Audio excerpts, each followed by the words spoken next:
אני מתחיל. שבוע שעבר, מתי שעסקנו בענייני ביקשתם משם, אז התחלנו לדבר על הרעיון של בקשת אלוהים, ודיברנו שבוע שעבר על כל הדרך בה אדם ביקש את אלוהים, או בה אדם ביקש את חוויית אלוהים. אני מזכיר לכם, הדרך הקוסמולוגית, הדרך, דהיינו, דרך המציאות עצמה, הדרך הטלטולוגית, דהיינו, על דעת זה שהמציאות היא כל כך לא יכול להיות שיש שעון בלי מתכנן וכן הלאה, זה איזושהי הסקה או הסקה אונתולוגית, הסקה מעצם היש.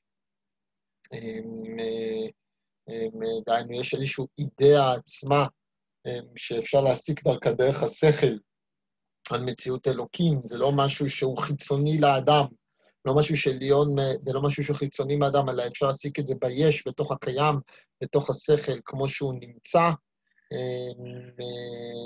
אפשר גם, דיברנו על התפיסה של הפייסטים, על התפיסה הקיומית, האנושית, הספירטואלית, שנובעת מהאדם, ועצרנו שמה שבדברנו ואומרנו שיש גם שכל התפיסות האלה נדחו, כי אף אחד מהם לא באמת הצליחה לתת מזור ומענה לאדם שבאמת חיפש את אלוקים.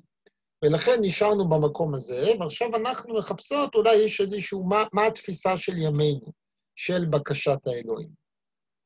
ולזה מתייחס הרב סולובייצ'יק. אז בואו נראה. ככה הוא אומר. לא נכחד, כי ישנו הבדל מסוים בין מחשבת העבר לזו של ההווה, בנוגע לדרישת העל-סופיות דרך המציאות הסופית. בשעה שהפילוסופיה שימי הביניים, וגם זו של ראשית התקופה החדשה, ביטאו את דרישת העל-סופיות והנצחיות בצורה אובייקטיבית, על ידי ניסוח מופתים חותכים לדעתם בעלי תוקף הגיוני, באה התפיסה החדישה והעיזה לכפור בערכם ההגיוני האובייקטיבי של המופתים, שמחבריהם ייסדו על הנחות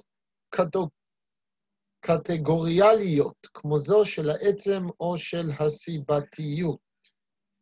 אמרה התפיסה החדשה, אין לנו רשות להשתמש בקטגוריות ילידות מציאות סופית, מותנית וזמנית, כדי להוכיח מציאות על-סופית מוחלטת ונצחית.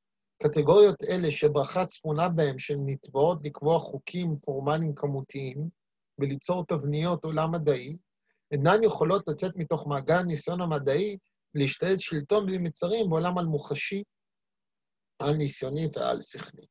ננסה להסביר מה אומר פה הרב, כי זה באמת איזושהי תחושה שאני מרגיש שמפעמת בתוך כל מי שעוסקת במדע הזה ובנושא הזה של לנסות לדרוש אלוהים. מה שהרב סולובייצ'יק מנסה לגלות לנו, ואני חושב בצורה מאוד מאוד מובהקת, הוא באמת לנסות ולדבר קודם כל על הרעיון היסודי הזה, שיש לנו איזשהו עולם, שיש לנו איזשהו קיום, שיש לנו איזשהו מציאות, שדרכה אני מסוגלת לתאר את אלוקים. הרב סולובייצ'יק ממש קשה לו עם הדבר הזה. הרב סולובייצ'יק מגיע ואומר, הדבר הזה הוא בלתי הגיוני, הדבר הזה הוא בלתי אפשרי, כיוון שמתי שאני לא מתאר את האלוהות בשום דרך ובשום צורה, אז מצד אחד אני מאוד מאוד מסתדר, אבל מצד שני, אם אני בא לנסות ולבוא ולהעמיק, אם אני בא לנסות ולהגדיר מה יש לנו פה, אז באמת מה שיש לנו פה זה איזושהי תודעה מאוד מאוד קשה, זה איזושהי רעיון מאוד מאוד מאוד מאוד מאוד לא אפשרי, של לבוא ולתאר את הקדוש ברוך הוא, או לבוא ולתאר את הנשגב, לנבוא ולתאר את האלוקות, באיזשהו מציאות, באיזשהו כלים שהם קשורים לעולם הזה, שהם כלים שקשורים לעיקרון המציאותי הרגיל שלנו. וזה דבר שהוא בלתי אפשרי, וזה דבר שהוא בלתי מתקבל על הדעת, כי אם אני רוצה לתאר את המעבר, כל פעם שאני אשתמש במשהו, כל פעם שאני אדבר בשפה שהיא לא מעבר, אז לא תיארתי את המעבר, אלא תיארתי את עצמי, תיארתי את החוויה האישית והאנושית והבסיסית שלי, וזה דבר שהוא לא בא בחשבון. מי שרצה לשאול משהו? אני אשמח לשאול משהו. כן.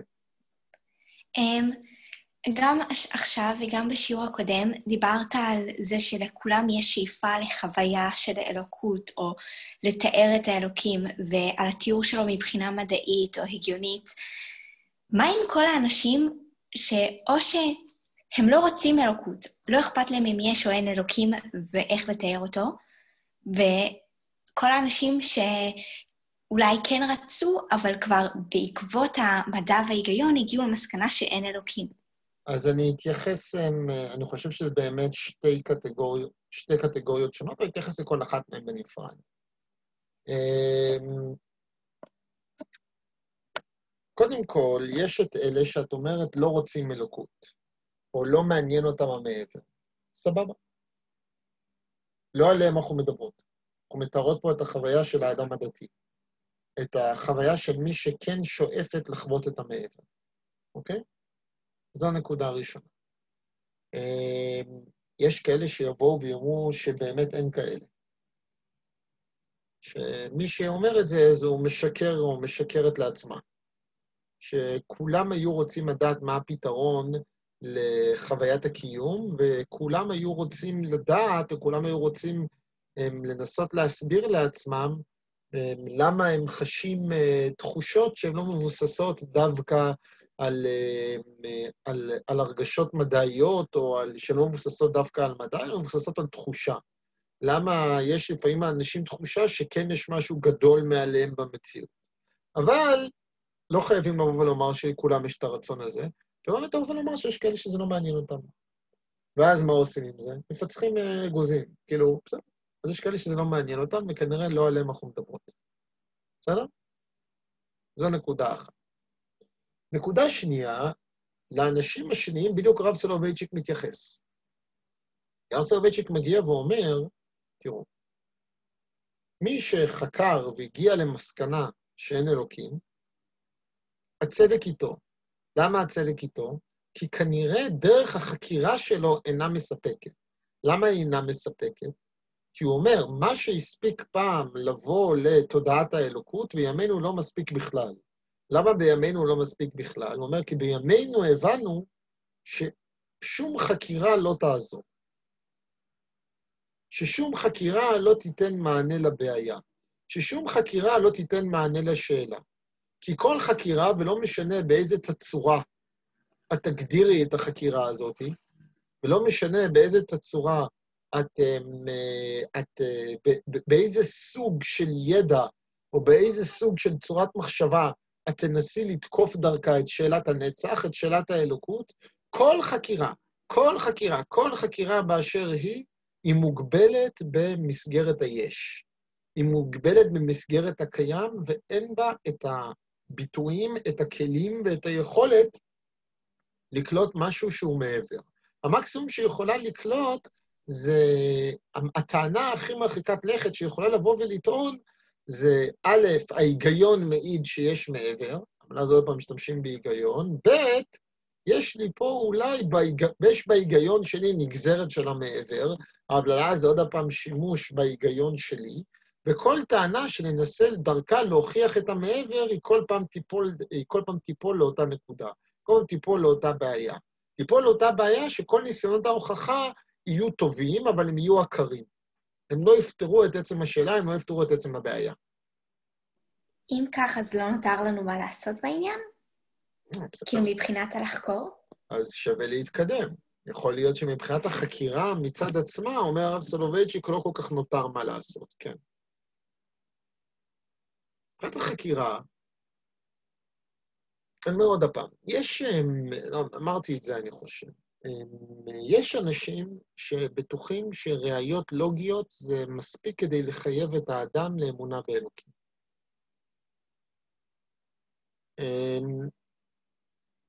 אפשר להוכיח את קיומו של אלוקים. סליחה, אפשר להוכיח את קיומו של כוח עליון. די בקלות אפילו. לא צריך יותר מ4 שיעורים כדי להביא ראייה שאנשים לא יצטרכו לפתור אותה.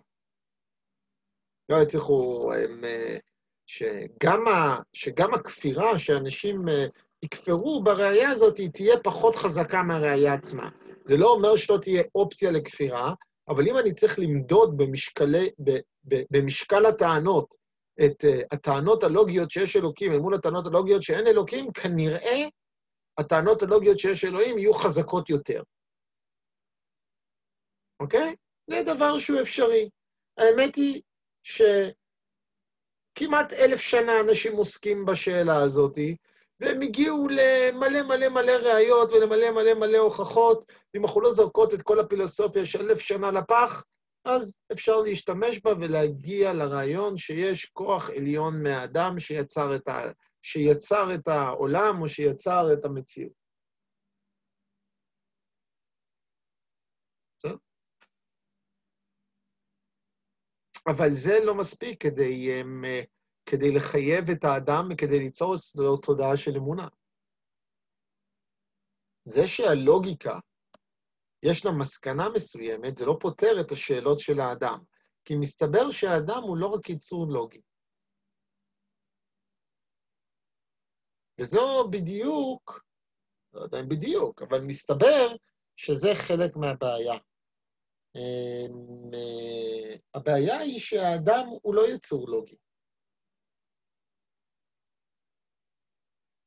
האדם הוא יצור שהוא מורכב משכל ורגש, ולא רק משכל ורגש, אלא גם מהרבה מאוד דברים אחרים. וכיוון שכך, זה שאני נותן ראייה מוחלטת למשהו, הדבר הזה לא מספיק לאדם כשלעצמו. הדבר הזה לא גורם לאדם איזושהי תודעה או איזושהי תובנה שתוביל את האדם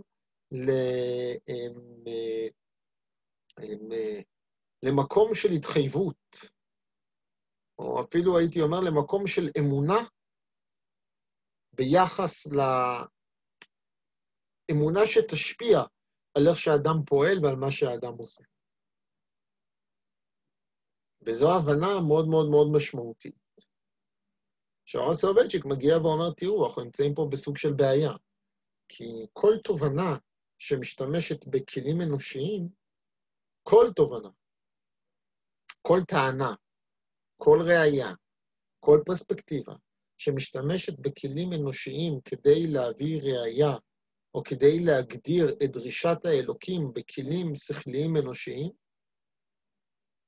היא טענה חסרה, היא טענה לוקה בחסר. כי אי אפשר לתאר את מה שמעבר בכלים שהם לא של מעבר. וכיוון שאין לנו נגיעה לכלים שלא שמעבר, אז כל הזמן השאלה, האם אני עובדת על עצמי, או יותר נכון, האם אני מתחייבת למשהו שאני לא בטוחה בו ב100%, או האם אני מכניסה לעצמי השפעות זרות, שהן תולדות של הרבה מאוד דברים אחרים, אלה שאלות תקפות ועוצמתיות ביותר. זה מה שיאמר הרב סולובייצ'יק. זה מה שאומרת העת החדשה. זה סוג השיח של העת החדשה. את לא יכולה להתעלם מזה, שלפני 300 שנה, ראיות שהיום לא יספיקו לקיומו של אלוהים יספיקו. מה השתנה ב300 שנה האחרונות? למדנו להיות הרבה יותר ספקנים, אבל כאילו לא כל פעם שבן אדם אומר התנבאתי, אומר שהוא באמת התנבא, כאילו לא כל פעם שמישהו אומר משהו. למה? מה הסיבה לזה? המון דברים. קודם כל נכוונו עם המון שקרנים. אוקיי, מה עוד? וגם מתפתח עניין של מדע, של הוכחות קצת יותר אבל אני אמרתי או אני ראיתי. לא, אבל זה מעבר להוכחות מה אני אמרתי, אני ראיתי. יש הסבר אלטרנטיבי. יש הסבר אלטרנטיבי שהוא מספיק חזק לדחוק את ההסבר המיסטי. יש הסבר טבעי שהוא מספיק חזק כדי להחליף את המקום שאני אומר על משהו שהוא לא טבעי. כשאני אומר על משהו שהוא נס, כשאני אומר על משהו שהוא עליון, כשאני אומר על משהו שהוא נשגב, כשאני אומר על משהו שאני צריך להתמסר לו, אני צריכה להתמסר לדבר הזה בגלל שהוא עליון, נשגב וכן הלאה, והנה, את רוצה את ההוכחה, הנה ההוכחה. ואז אני מגיעה ומסבירה שההוכחה הזאת היא למעשה היא בכלל משהו אחר לחלוטין.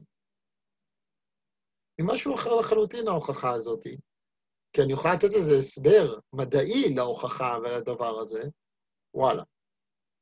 עכשיו יותר מזה, גילינו ששום דבר בעולם לא פועל לא לפי המדע. אין בעולם משהו שפועל לא לפי המדע. אין, לא קיים. ואם את פוגשת משהו שפועל בעולם לא לפי המדע, אז מה את אומרי לעצמך? אנחנו צריכים לחקור את זה ולראות מה החוקיות. יפה, את אומרי לעצמך, זה פועל לפי המדע. פשוט אני עוד לא מבינה את המדע שעומד מאחורי זה, נכון? זאת תהיה התשובה. דהיינו, אין בעולם משהו שאת לא מוכנה להכניס אותו לתוך המסגרת הטבעית, נכון? שאין לך אליו הסבר טבעי. וזה גם בתחושות, ברגשות, בהכל. בשכל, בהכל. דהיינו, כל שפה, כל משפט, כל טענה אנושית, יש בה את המדע המעורבב בתוכה. וכיוון שהמדע המעורבב בתוכה, היא לא יכולה להוות טענה ביחס לאלוהים. מבינה?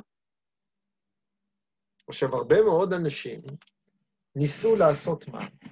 ניסו, או מנסים עדיין, לתת טענות אנושיות שיהוו מענה לחידת האלוקות, או לשאלת האלוקות. והטענות האנושיות האלה, אנשים אחרי זה התפלאו למה אנשים מפסיקים להאמין. אנשים מפסיקים להאמין, כי שמתי שנותנים להם טענות אנושיות ביחס לאלוקות, אז יש להם הסבר הרבה יותר מניח את הדעת מאשר אלוקות. אוקיי? למה יש כאלה שנדבקים בקורונה וכאלה שלא? חידת החידות, נכון? את נדבקת, שירה, נכון? אני לא, אבל אני יכולה להגיד לך שבנות מהחדר, החברותה, כאילו, נכון, כולם זהו, אני מסביבי. זוכר. החדר, את היית זאתי שלו, שכל המעגל מסביבה נדבק ואת לא. למה לא? אני בן אדם די היסטרי, אז יש מצב שזה קשור למסכה ולאלכוג'ל האינסופי שלי, ולא יודעת. סבבה, אז שירה שתתה זה יכול להיות כל אלכוג'ל דבר. במקום שוקו, אז זה מעולה. אבל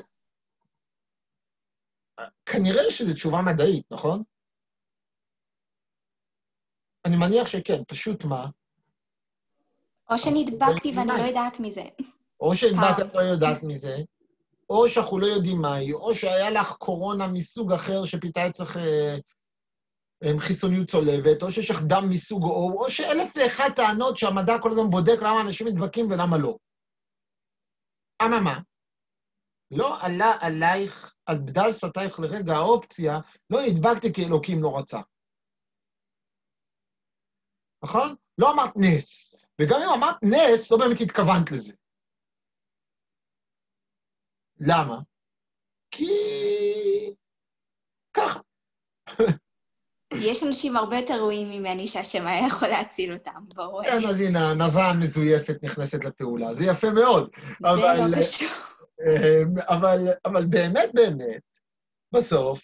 בסוף אף אחד לא יאמר נס. אף אחד לא יאמר השם ריפא. כאילו, זה לא משפטים שאנחנו משתמשים בהם. יש לנו הסברים הרבה יותר מניחים את הדעת, וגם כשאין לנו הסברים מניחים את הדעת, אנחנו לא נכניס את אלוקים, במשהו שאנחנו יודעות שבעתיד נמצא בנוגע אליו הסבר המניח את הדעת. נכון? לא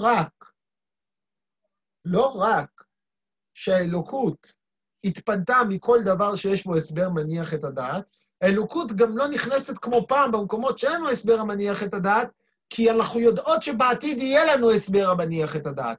אז ההסבר המניח את הדעת העתידי, גם הוא מונע מאיתנו להשתמש בשפה הזאת של אלוקים. ולכן הרבה מאוד ראיות לאלוקים, הרבה מאוד אנשים תופסים אותם, ואולי גם בצדק, כבובה מייסס. אתם יודעת מה זה בובה מייסס? התרגום המילולי זה סיפורי סבתא. אבל הסיפורי סבתא, זה לא בא לזלזל בסבתות חלילה וחס, אלא זה בא לבוא ולומר, זה לא סיפורי מעשיות, זה לא סיפורי אגדות פה. ואתה רוצה לספר לי סיפורי אגדות, אז אני אסביר לך למה הסיפורי אגדות שלך הם סך הכל אגדות האחים גרים בצורתם היהודית, שזה לא משהו. אין פה ניסים. אוקיי? כמובן אפשר לחלוק על התודעה הזאת. איך אפשר לחלוק על התודעה הזאת?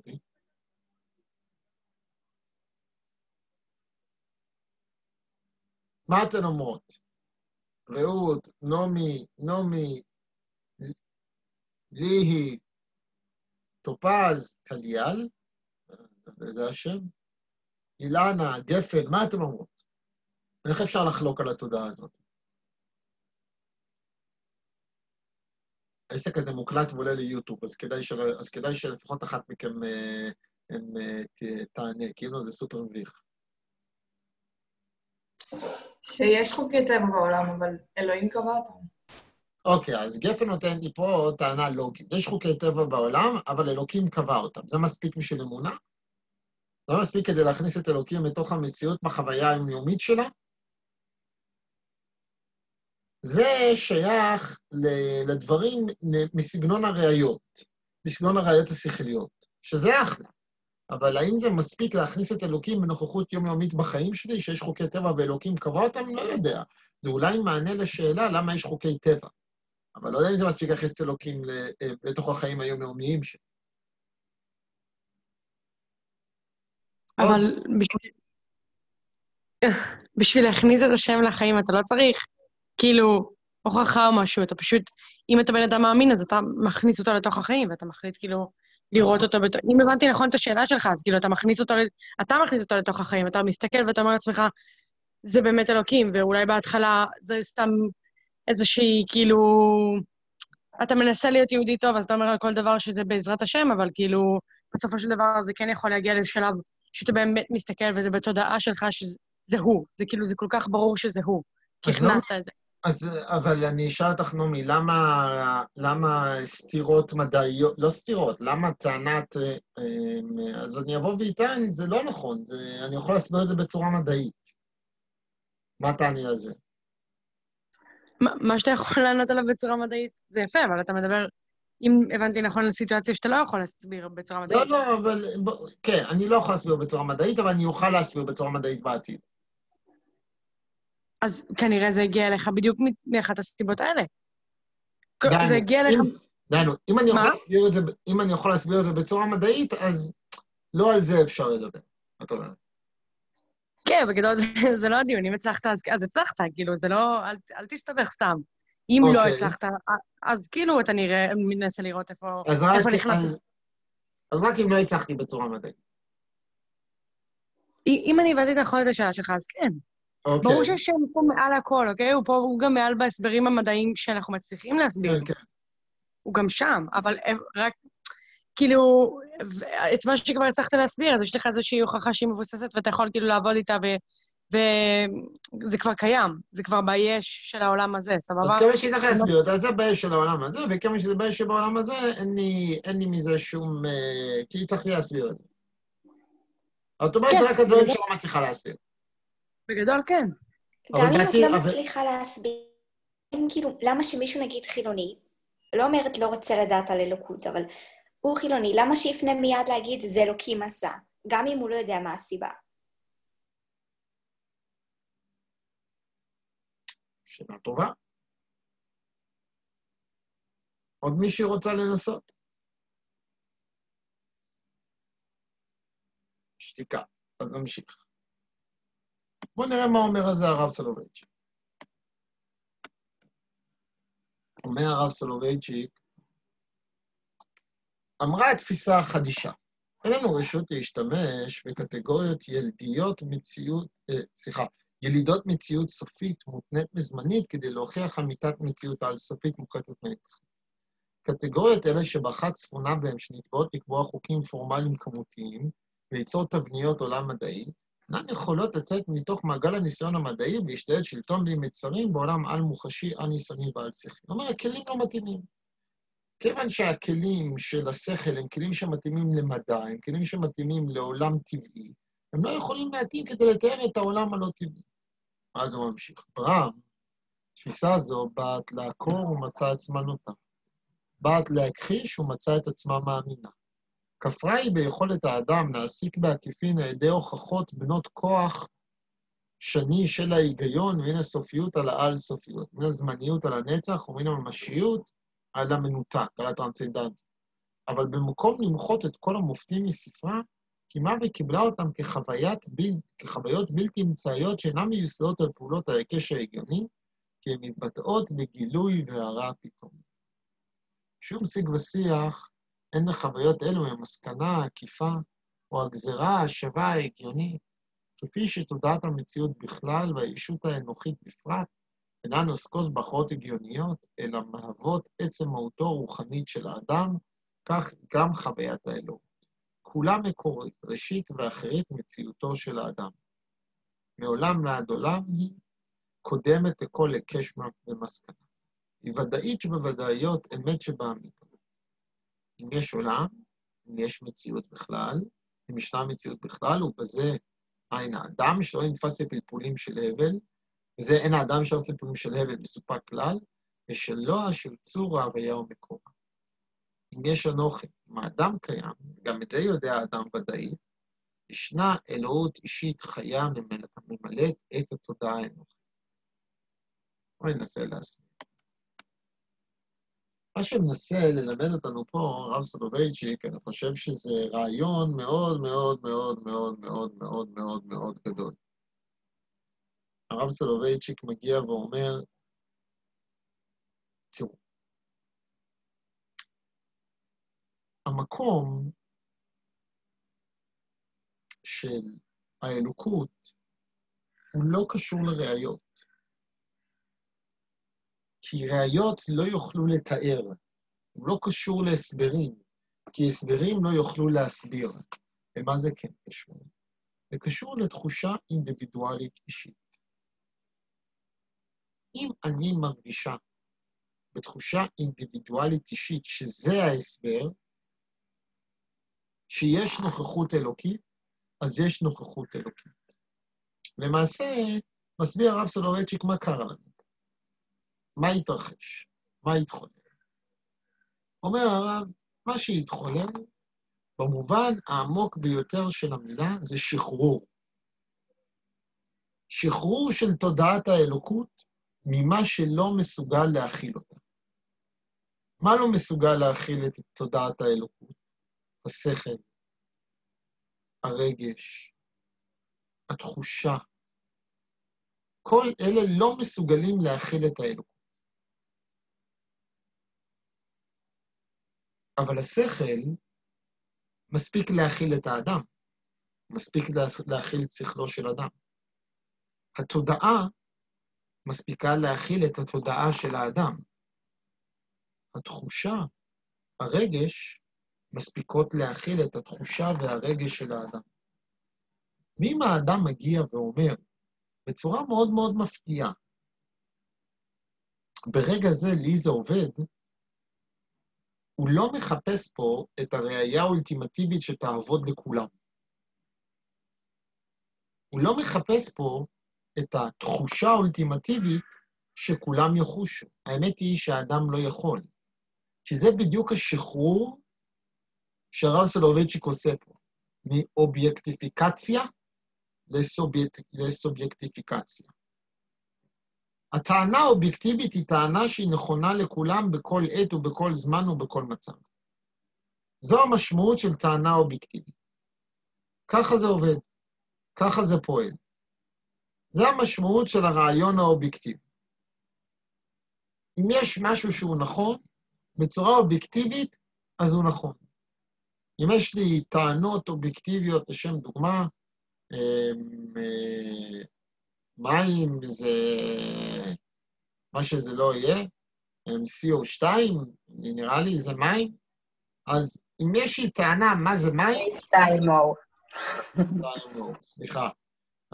אם יש לי טענה, אנא ערף מה זה מים, אז זה מים. זו טענה אובייקטיבית. אני לא יכולה להתכחש לזה. אני לא יכולה לומר מים זה לא זה, זה לא C2. אבל אני כן יכולה לדבר, אני כן יכולה לבוא ולומר, it's working for me. זה עובד עבורי. זו טענה סובייקטיבית. זה אמירה סובייקטיבית. אין לי פה איזושהי אמירה כלל עולמית, אין לי פה איזושהי אמירה שהיא מסבירה את הכל לכולם. יש לי פה אמירה ברמה הרבה יותר ברורה, ברמה הרבה יותר פשוטה, ברמה הרבה יותר ראשונית. האמירה שאני מנסה לומר פה היא, תראו, לי זה עובד, לי זה פועל. אני מסכימה עם זה. אני מרגישה את זה. אני חשה עם זה. עכשיו, כמובן שהדבר הזה עובד הרבה יותר ברמת התחושה מאשר ברמת הטענה.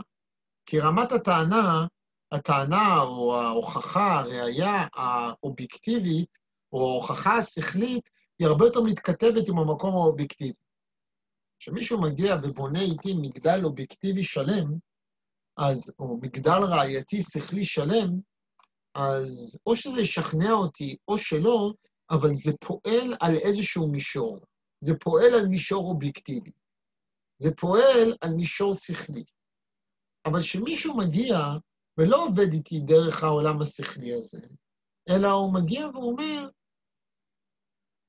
מה זה משנה, או האם זה משנה בכלל, במשך ראייה שכלית? השאלה שלי אלייך היא אחרת לחלוטין. האם את חווית משהו? האם את הרגשת משהו? האם היה לך חוויה מסוימת? זה כבר משחק במישור החווייתי, על התודעה או על ההרגשה הסובייקטיבית של האדם. אני לא יכול להתווכח עם הרגשות סובייקטיביות. אני יכול לבוא ולהסתכל על מישהו שעובר הרגשה סובייקטיבית ולומר, הוא משוגע לחלוטין.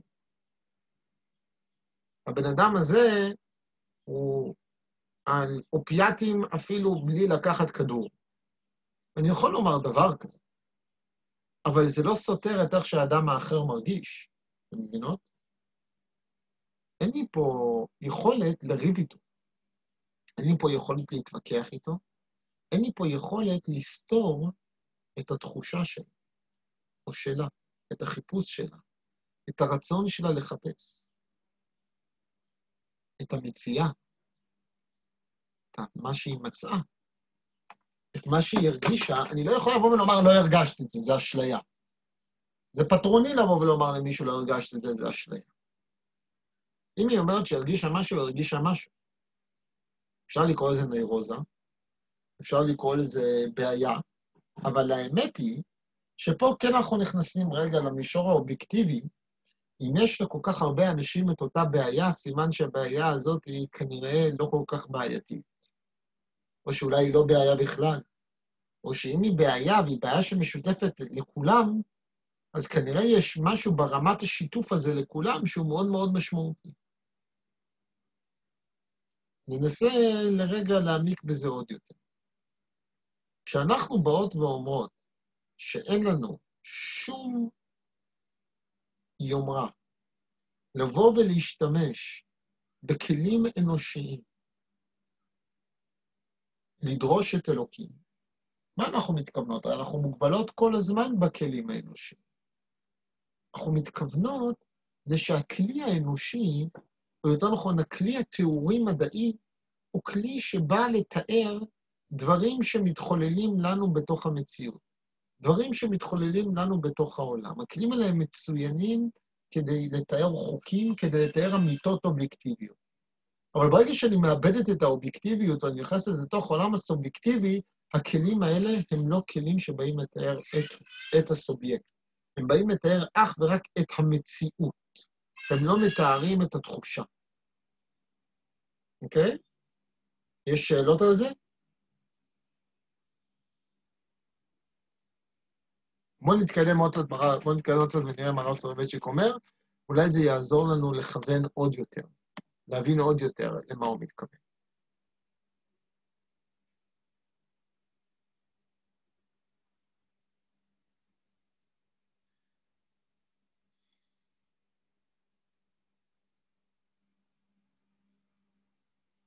אי אפשר לחשוב, לדבר ולדון על מציאות עולם ואדם, אם אין חיים ומרגישים את מקור ההוויה, אהיה השרים. ישראל וישראל תרמונו חוכמות לדע שיש שם מצוי ראשון, הוא ממציא כל הנמצאים, וכל הנמצאים משמיים ומארץ, וארץ ומה שביניהם לא נמצא אלא מהאמיתות יימצא. אם לא יעלה על הדעת שהוא אינו מצוי, אין דבר אחר יכול להימצא. ואם יעלה על הדעת שאין כל הנמצאים לבדו מצויים, הוא לבדו יהיה מצוי ולא יבטל הוא לביטולם. אין התודעה הדתית חותכת מופתים, אין היא מקישה ולא מסיקה. מרגישה היא וחיה את האלוה בתוך תוכה של התודעה האונתולוגית. תודעת היש, תודעת הישות, אני אסביר עוד שנייה. בלעדיו אין מציאות. תאמור הוא כי טוב השם אשר הגבר יחסה בו. כשם שאין הרואה את האילן מסיק בעקיפין על השורש שמתחת לקרקע, בתפיסת הגזע ישנה גם הכרת השורשים. כן, אין האדם זקוק למסקנות ביחס לאלוהים. הוא מכירו ישירות בתוך העולם. אין דברי הנביא ישעיהו שאו מרום מנחם רומי ברא אלה, או דברי רבותינו שאי-אפשר לבירה שתהיה דולקת בלי בעל בירה, בלי מנהיג, מוסבים לא כלפי הערכה הגיונית מופשטת או מופת מסובך, אלא כלפי תודעה התוקפת על האדם הרואה את האל בתוך תוכה של המציאות וגם סביב.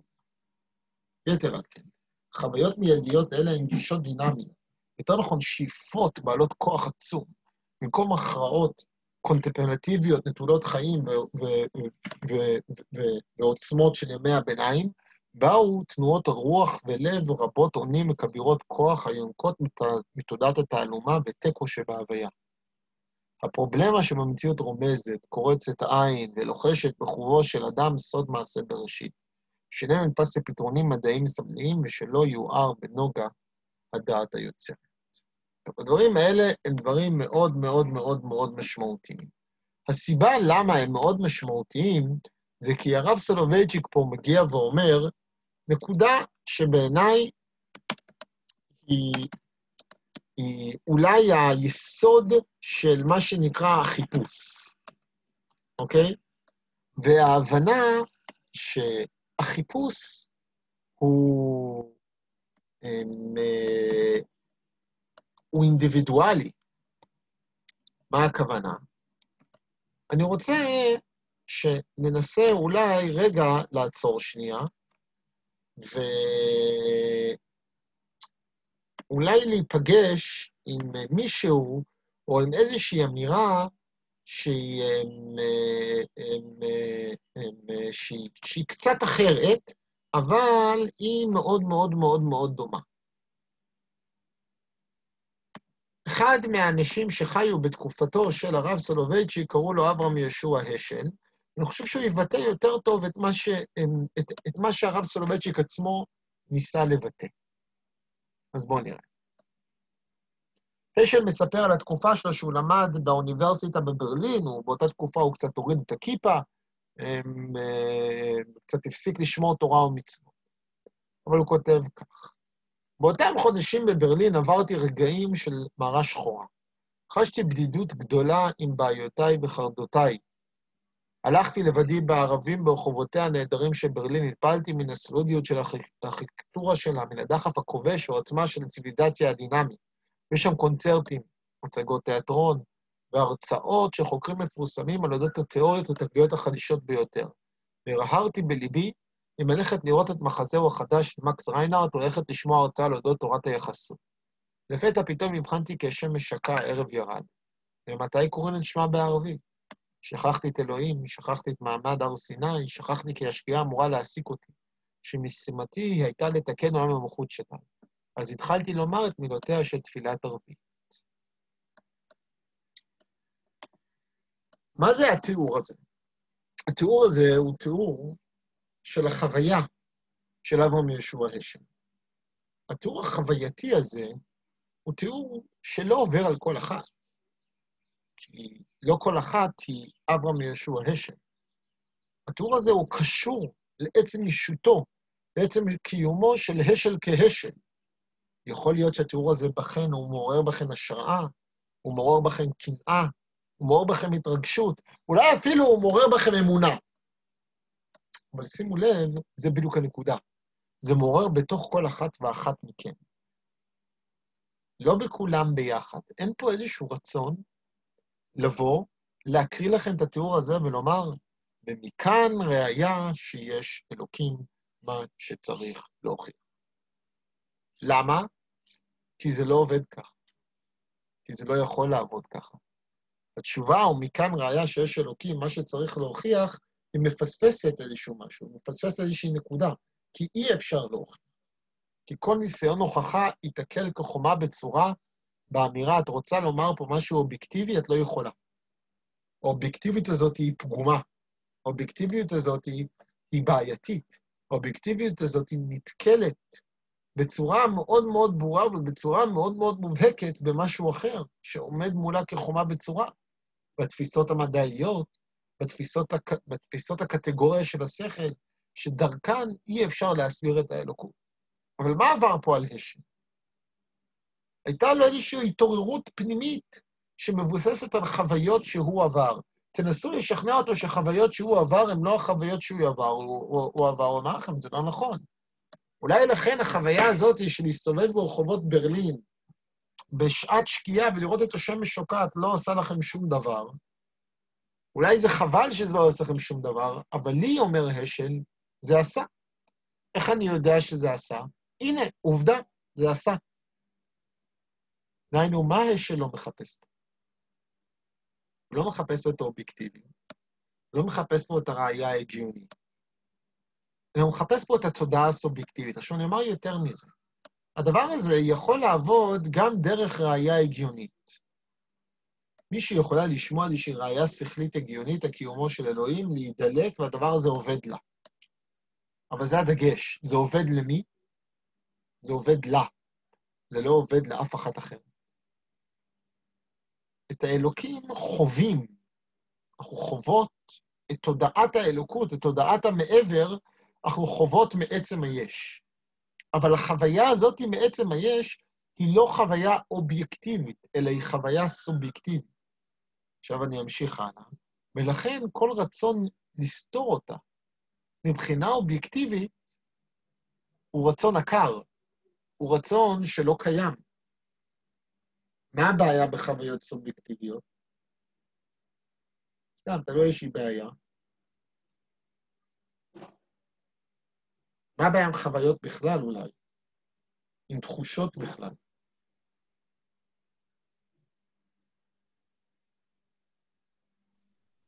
כאילו זה לא אומר כלום לאף אחד אחר. קודם כל נכון, זה באמת קולה אותי בתוך העולם שלי, אבל מה עוד? לך תוכיח שזה משהו אמיתי, וגם לא לכולם יש את אותה חוויה, נגיד.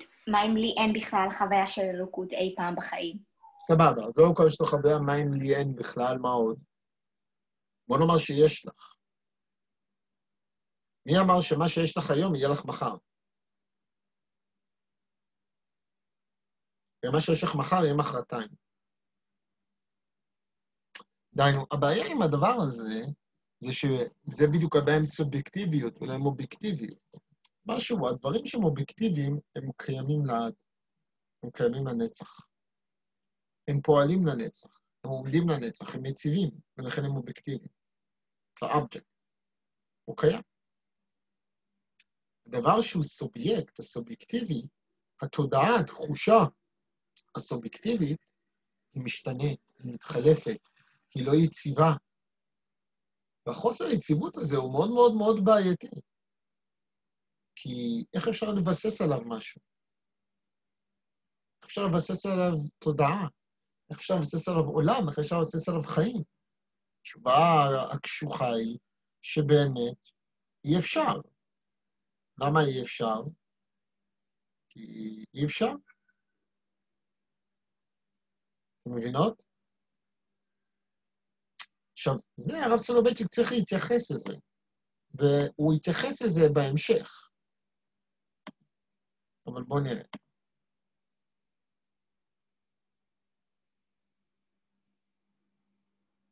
הסולובייצ'יק מגיע ואומר, אין התודעה הדתית חותכת מופתים, אין היא מקישה ולא מסיקה. מרגישה היא וחיה את האלוה בתוך תוכה של התודעה האונתולוגית, תודעת היש. בלעדיו אין מציאות. תאמור הוא כי טוב השם אשר הגבר יכסה בו. כשם שאין הרואה את האילן מסיק בעקיפין על השורש שמתחת לקרקע, בתפיסת הגזע ישנה גם הכרת השורשים. כן, האדם זקוק למסקנות ביחס לאלוהים. הוא מכיר אישורו בתוך העולם. בין דברי הנביא ישעיהו, שאו מרום מנחם רומי ברא אלה, או דברי רבותינו, שאי אפשר בירה דואגת שיהיה בלי בעל בירה, בלי מנהיג, מוסבים לא כלפי הכרעה הגיונית מופשטת או מופת מסובך, אלא כלפי התודעה הדחופה התוקפת את האדם, הוא רואה את האל בתוך הבריאה, המציאות וגם סביב. יתר על כן, חוויות מיידיות אלה הן גישות דינמיות. יותר נכון, שאיפות בעלות כוח עצום. במקום הכרעות קונטמפלטיביות נטולות חיים ועוצמות של ימי הביניים, באו תנועות רוח ולב רבות עונים וכבירות כוח, היונקות מתודעת התעלומה והתיקו שבהוויה. הפרובלמה שבמציאות רומזת, קורצת עין, ולוחשת בחובו של אדם יסוד מעשה בראשית, שאיננו נתפס לפתרונים מדעיים סמליים, ושלא יואר בנוגע הדעת היוצר. רק מחוץ להכרה הסמלית פורמלית, בעלת תבניות מחשבה חופשיות יגלה הסוד. אין התודעה הטרנסצנדנטלית שבאדם מזדקקת למנגנון קטגוריאלי, ואני צריכה לו. לכן יכולה היא לגלות גם מה שהלוגוס איננו יכול. די.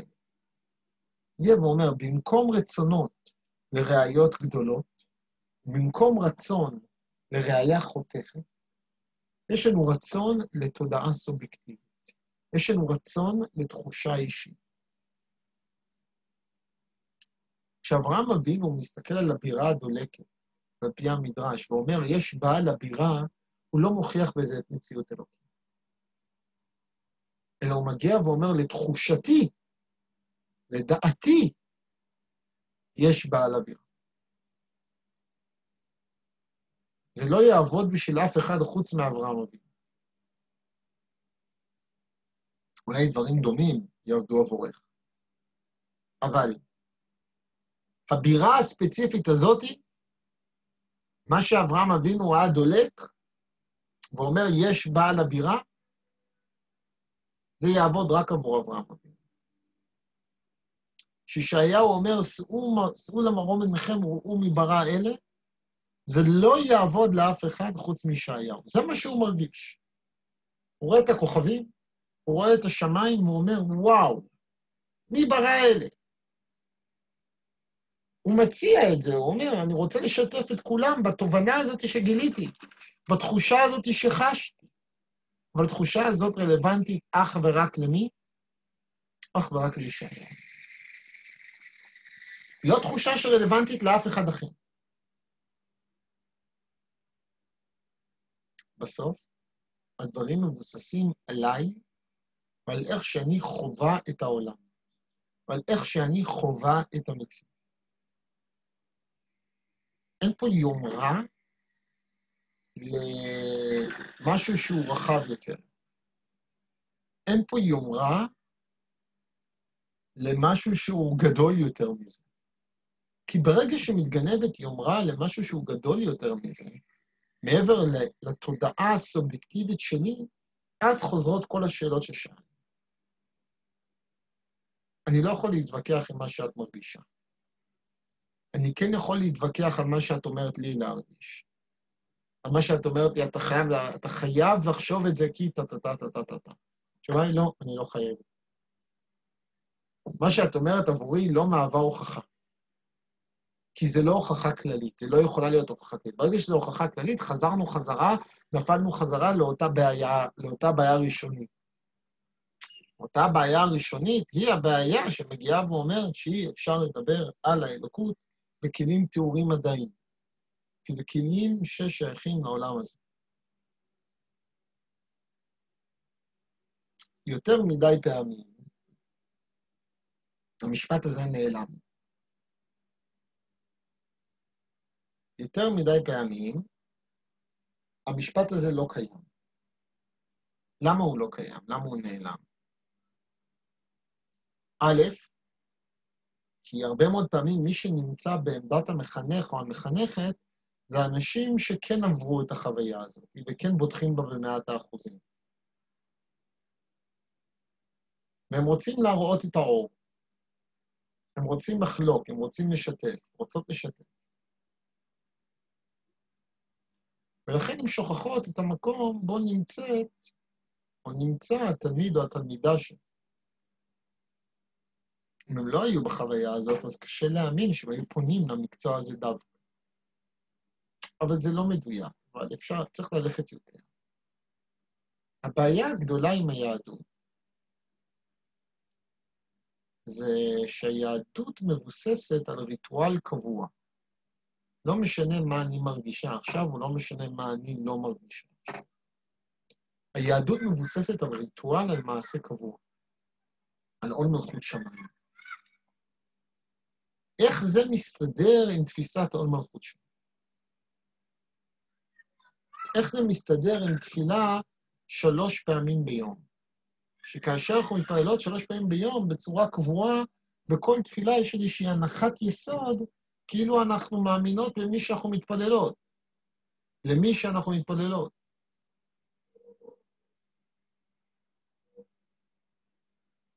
זה כאילו איזושהי הנחת יסוד מאחורי 3 תפילות ביום. זה חלק גדול מהבעיה, מהקושי של היהדות, כי ההלכה היא אובייקטיבית. ההלכה פועלת בתוך העולם הנורמטיבי-אובייקטיבי, והיא סוג של מדע נורמטיבי-אובייקטיבי. ההלכה היא מדע. היא רצף של חוקים שפועל אומנם בתוך חוקיות משלו, אבל היא חוקים שמושפעים אחד מהשני, בדיוק כמו תיאוריות מדעיות אחרות. זו תיאוריה התנהגותית, שאנחנו מכריחות אנשים ללכת על פיה. ולא רק זה, התיאוריות ההתנהגותיות האלה ההתנהגות הזאת דורשת התמסרות. היא דורשת אמונה שלמה. היא טוענת שהיא דורשת התמסרות ואמונה שלמה, והרבה מאוד מהפעולות שלה לוקחות בחשבון שיש לך את האמונה הזאת. וזה מציב את זה במקום מאוד קשה. זה מציב את זה במקום מאוד מאוד בעייתי. איך אפשר, אם באמת מה שהרב סולובייצ'יק אומר הוא נכון, איך היהדות בכלל באה בדרישות? איך היא באה בדרישות אובייקטיביות, ולא בדרישות סובייקטיביות? זו שאלה טובה, שהוא יהיה חייב להתייחס אליה.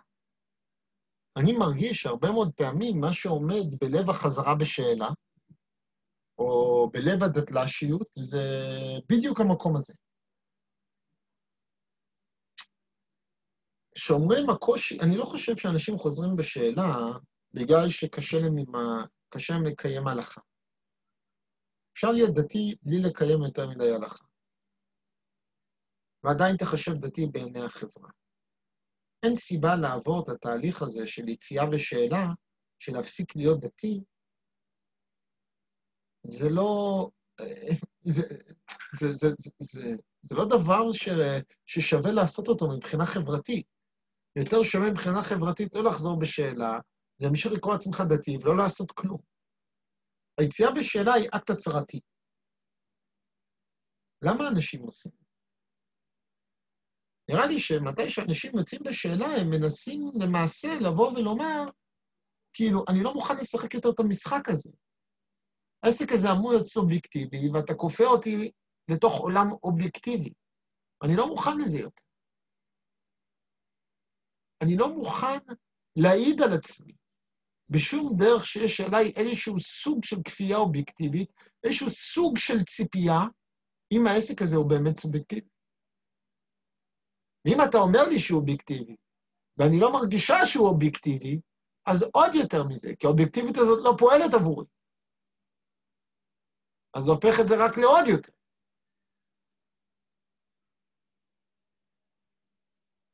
עם הנקודה הזאת, הרב סולובייצ'יק יצטרך להתמודד, והוא באמת יתמודד איתה. אבל קודם כל צריך להבין שבאמת הדיבור פה הוא על הסובייקט, הוא על התודעה, על התחושה, זה נקרא תודעה אונתולוגית. מה זה תודעה אונתולוגית? זו התודעה שמגדירה את היש שלי. מגיע בן אדם ואומר, אני אסביר את היש שלי. אני אומר מה זה היש. חלק מהיש שלי זה אמונה. את לא יכולה להתווכח עם זה. חלק מהיש שלי זה שיש אלוהים. לא יכול להתווכח עם זה, אתה לא יכול לומר אין אלוהים. טוב, תאמרי שאין אלוהים, אפשר. לא מזיז לי. התודעה האונתולוגית שלי זה שיש אלוהים. זה חלק מתודעת היש שלי. אז מה תעשי עם זה? גם אם את מאמינה שהכל שטויות, מה תעשי עם זה? אני מאמין שכן. נסכם. הרב סולובייצ'יק, פתחנו היום בשאלה על דרכי ההכרה של האלוקות, ואמרנו שדרכי ההכרה של האלוקות הן לא רלוונטיות, כיוון שמנסות לתאר בכלים מדעיים, בכלים אובייקטיביים, משהו שהוא לא אובייקטיבי.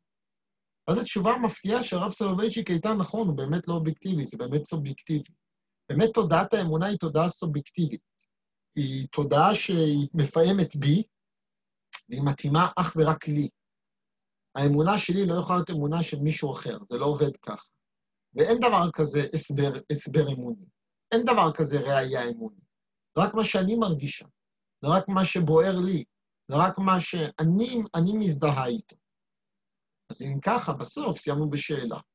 אמרנו, אם הדבר הזה נכון, אז איך היהדות דורשת כל כך הרבה דברים אובייקטיביים? כל כך הרבה מצוות, כל כך הרבה הלכות? היא אומרת, אם לא, את נמצאת בבעיה. אנחנו לזה נצטרך להתייחס, ונעשה את זה בעזרת השם במדרשה, שבוע הבא. עד לכאן. תודה רבה. תודה רבה. תודה רבה.